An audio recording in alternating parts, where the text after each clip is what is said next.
For Torah Academy Old Boys or King David Old Boys? I recall about 2 years ago, I was at a Farbrengen on Shabbos where I expressed that I didn't identify as an Orthodox Jew. You can imagine the response I got. Even though I was keeping most of the important laws of Kashrus and Shabbos and family purity, I wasn't feeling it. I wasn't feeling that I identified as an Orthodox Jew. But what I've realized is that defining myself as a Yappie or a hippie or King David or Torah Academy is actually selling myself short. These options are not who I am, rather they are phases of a life journey. They are external aspects of my life. They are external aspects relative to my true inner self. Through learning Torah on a regular basis, I'm starting to identify as a Torah learning Jew. And now, I can be a Yappie, and a hippie, and King David, and Torah Academy, but not quite ready to be a female yet, though. We are living in a world where we are all very thirsty for inner connection. To achieve this, some of us in the room will run 90 kilometers, others will do hot yoga, some will even play 55 holes of golf in 3 days, and others will travel the world to go to a music concert. While all of these methods can and will help, nothing beats the daily practice of learning Torah with a group of people. Nothing can beat the connected feeling I have when I walk out of shul in the morning. I've connected to my source and I'm ready to go. I believe that it's only when we connect to our true identity that we can live truly connected.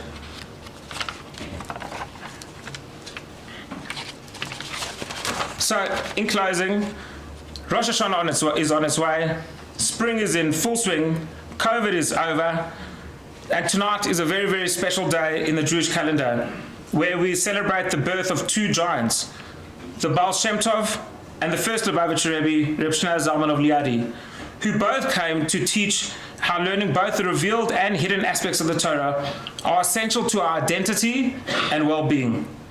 I encourage you to gather with friends on a regular basis, learn some Torah, have a chat, have a laugh, and strengthen your identity and connection to your true self. If anyone wants to join us in the morning, you are most welcome. Please mention my name for commission. Wishing everybody a sweet year, blessed with everything you need in all physical needs and your spiritual needs, and everything good.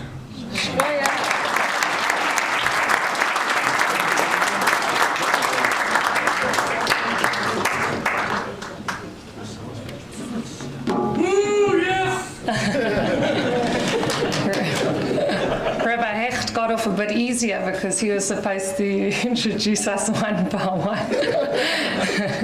So, for those of you who missed it, my name is Feigy Swimmer, and I thank everyone for coming here tonight. A good Yom Tov and a good evening. So, over 3 months ago, I was asked to speak at our shul's annual Shavuos dinner. Sorry, I wasn't actually asked to speak, I was asked to be the adjudicator. And that's because probably I have a loud voice, like I'm just speaking right now. I have a loud voice, and on Yom Tov you're not allowed to use a microphone. So I said, okay, they can make use of my voice, no problem, I will be the adjudicator at the evening, and will do. Unfortunately, the day before Erev Shavuos, our dear brother-in-law, Levi Yitzchak Yaakov ben Tamara Aviva, suffered a stroke. And needless to say, none of us were able to be there, and, well, a replacement adjudicator had to be found. And I said to myself on that Yom Tov, I said, the next time someone asks me to speak, I'm going to say yes. So Rabbi Masinta, you got your yes, you got me.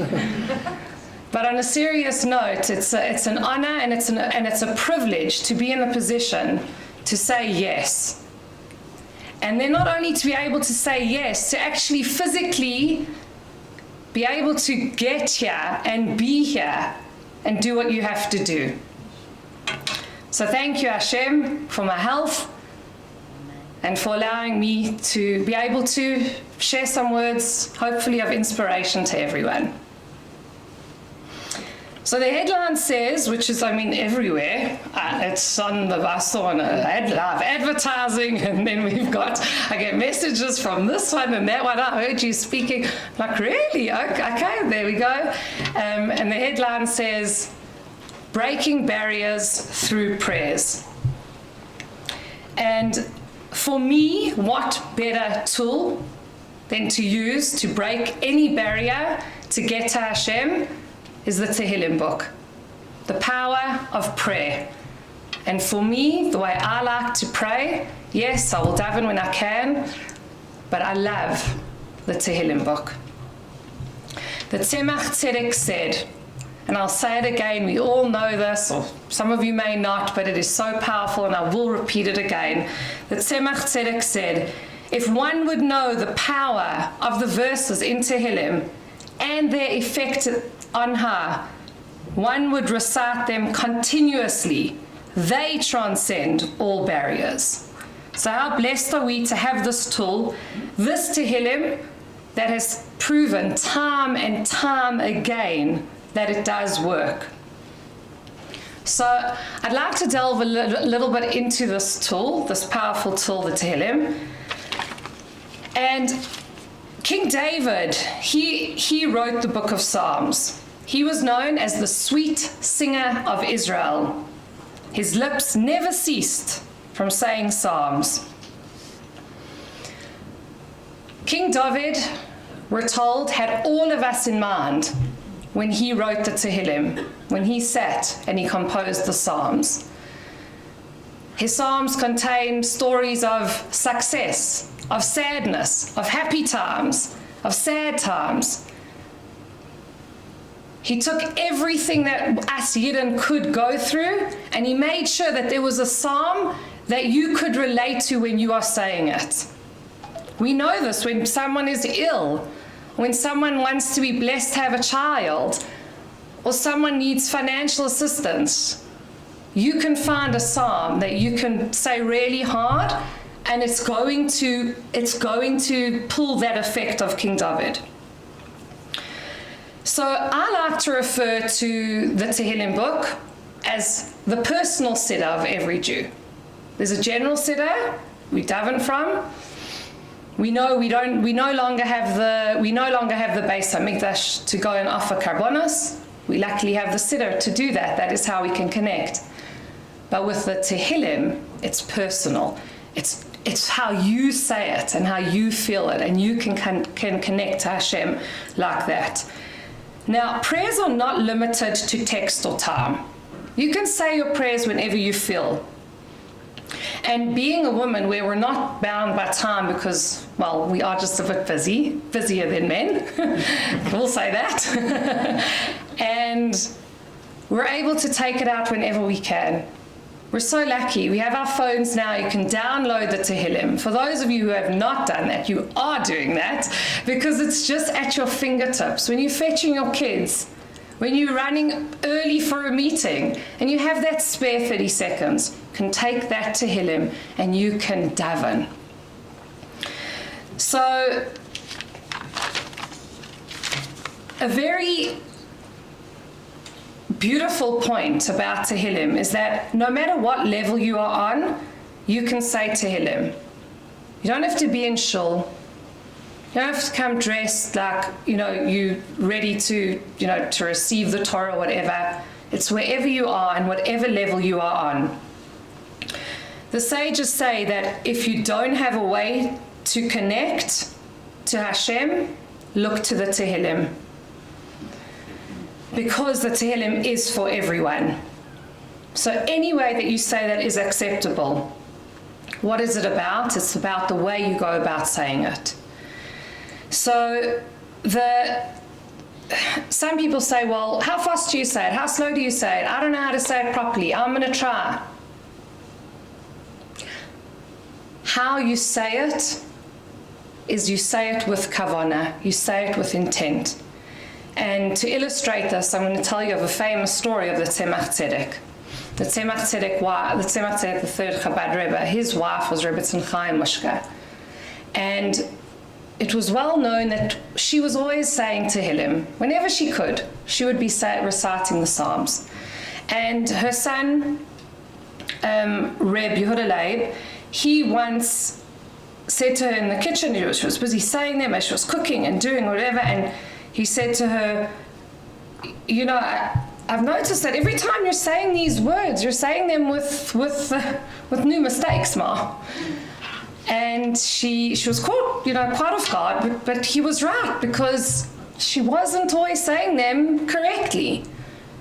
So she went to her husband and she said, you know, our son pointed out something very true, and I'm distorting these holy words. Maybe I should stop saying the Tehillim. And he got very angry. He said, my wife, don't stop saying them. Continue saying them as you have always said them.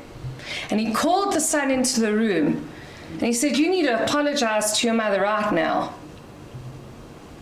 It's through her Tehillim that I have been successful in everything that I've done. And it's well known that the Tzemach Tzedek was arrested time and time again. And how he tried and did so many things to save the Yidden in his time. And he said, I owe it to your mother's Tehillim. That is what got me through everything.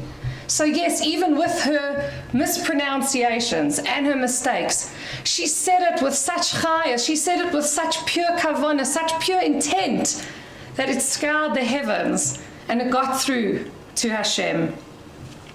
On the flip side, I'm not giving everyone permission yet to just ramble on Tehillim whenever they want to. You can, if you're able to say the words of Tehillim slowly and beautifully, it counts a lot to Hashem, and he does find it very, very pleasing. So now,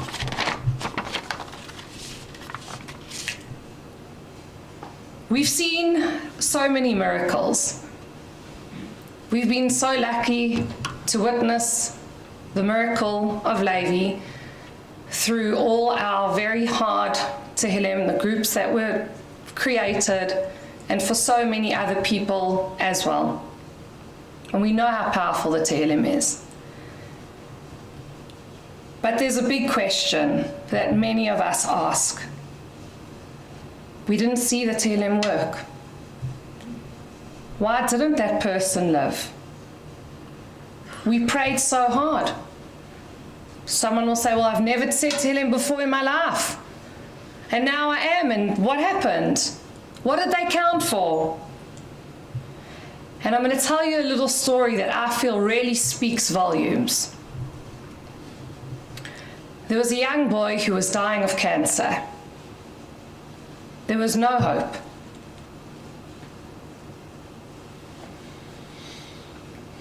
Every day his grandmother would sit with him and she would recite the Psalms. And as the news grew bleaker, she felt quite despondent. Her Tehillim wasn't working, was it? And she came in the one day. She wasn't up to saying her Tehillim that day. She goes and she sits by the window, and this young boy who was in and out of consciousness sits up and he says, Bobby, why have you stopped reciting the Tehillim? She says, okay, like how do you know I'm stopping? I'm just feeling a bit tired today. I'll do it. He says, Bobby, when you say the Tehillim, it helps my pain. It eases what I feel. So everyone, we do not know the effect that we've had. How these Psalms have helped. We're not always going to see the results. We're very blessed if we do. But don't think that your Psalms have been in vain or for nothing. That Tehillim that you said could have helped a neshama go up to heaven faster. It could have helped that 14-year-old girl who had to bury her mother give her the strength to walk up to bury her. And for that neshama to soar straight to Hashem. During Levi's time in hospital, a lady came up to me. She had come to a Telem shir that I'd given a few years back, and she hadn't been to a shir in a long time. Her best friend, Daniel Copens, had passed away, and she was davening so hard for him. So hard. And in her mind, it didn't work. She said to me, Feigy, after I came to your shir, I decided I'm going to start Tehillim again. And I'm saying Tehillim again now for Levi. Now, who knows if that one psalm that she said was the cause and the reason for a positive, beautiful outcome? We don't know. And it could have been. So I'm here tonight to beseech you all. It's the month of Elul. It's the time to increase in your prayers. We have this tool to break any barrier. We know how powerful it is. If you have a spare moment and you're looking to take